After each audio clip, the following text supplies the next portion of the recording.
Hello friends, in this video I'll show you how to print a part of a spreadsheet in Excel. Like and subscribe, support this channel. Let's start. Select the cells that you want to print, tap and hold the first desired cell, and then drag the cursor to select all the desired cells.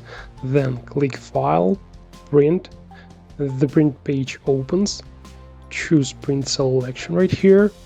If necessary, we change the orientation of the page to landscape. Click Print. In this case, only the selected cells will be printed.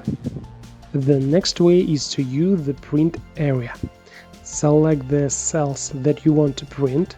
Go to the Page Layout tab.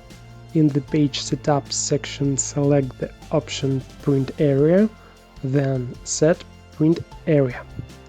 The selected cells will be assigned at the print area, which we see in the thin border that appears around the data. This area will be saved, meaning you can continue working with the table.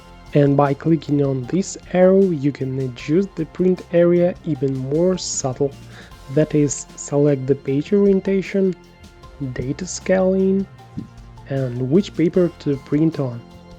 In the Margins tab, you can adjust the print margins and center the data vertically and horizontally by selecting the appropriate checkboxes.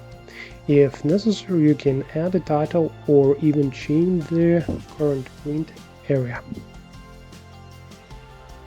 Now select the file, print, and as we can see, all our settings are already reflected in the print menu. Well, click Print.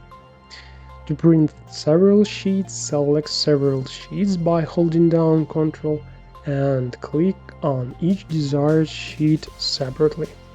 It's better to set the print area on each sheet so as not to waste a lot of paper sheets when printing. So click File, Print, and see our two sheets for printing. Select your printer and click Print.